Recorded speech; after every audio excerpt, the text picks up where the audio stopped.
Is there a spiritual learning from India's loss yesterday in cricket?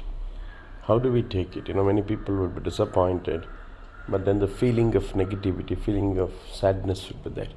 So Bhagavad Gita advises to become Achala Pratishtam, learn from the ocean. Ocean, what happens is many rivers flow into it, but its level doesn't increase.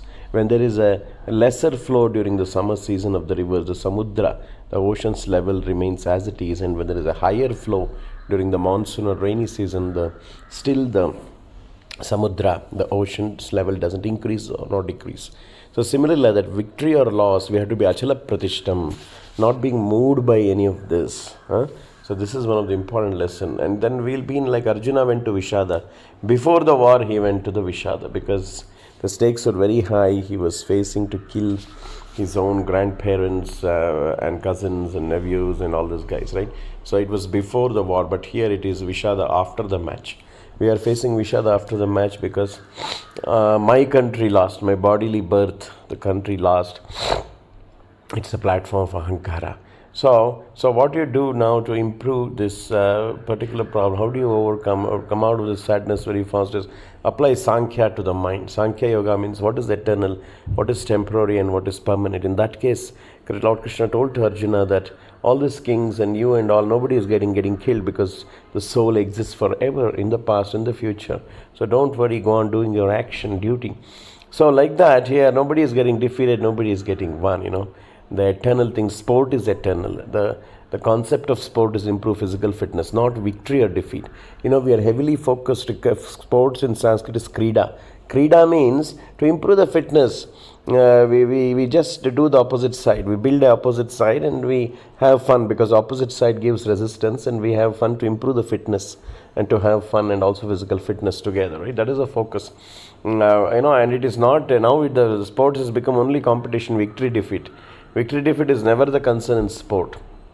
How the skills were demonstrated. Karmanneva adhikaraste maphaleshu godachana, Sri Krishna says. Focus on the skills, even the Travis Head, how did he overcome the resistance of the Indian bowlers? It's like the workout, even in the workout you get the iron as a resistance. So like that. So same entity, win and loss, means India and Australia are part of Brahman. Sarvam kalam idam Brahman, Adi Shankara said. It is Mayadhyakshena Prakriti Sweta Characharam Aham Sarvasya Prabha. So everything is one entity, say already. So why do you think that Australia is different, I am different, India is different? That is a little bit of a problem, right? That mentality is it's not a spiritual mindset. So same entity is winning and losing. It means it's a projection of the same entity of Brahman. So be focused on that. Focus on positive dimensions of sport, as I said. Means it's for fun and not competition, not defeating. Now it has become too much because of the newspapers and media and all. It has become like a life and death situation. But actually sport is to improve the mental fitness, to develop universal love, to have some fun, to improve physical fitness. So joy is lost in sportsmanship. Joy in loss. Sportsmanship also we have to develop. That's why sports is there. That even in loss, you have to feel joyful. That means you should not enter into that competitive frame too much. Joy in loss. So-called loss also have to celebrate because you have to Australia is also part of Brahman. You can identify with that personality and appreciate the skills of them. Opposite of why we create opposition in sport is to provide resistance, because resistance only growth happens. Even in the gymnasium, if you go like weights in the gym, the iron weights give you resistance. It is tough. So when you lift only, you build your muscular strength like that. In sport, some of it becomes opposite party and you develop. They give resistance to you to show your skills. Only by resistance you can showcase your skills, by which the fitness improves. So this is a positive dimension of sports. See sports positively, not for competition. Competition is a very small dimension. Victory and loss is a small dimension of sports. The bigger dimension is we provide maximum resistance so that the opposite party will demonstrate the skills, and we enjoy the skills being demonstrated. So that is the thing. The batsman give the resistance to the bowler give the resistance to the batsman. So like that, whenever somebody excels in the skill, we celebrate. And that is where the mental fitness, it becomes meditative, extension of Ahankara.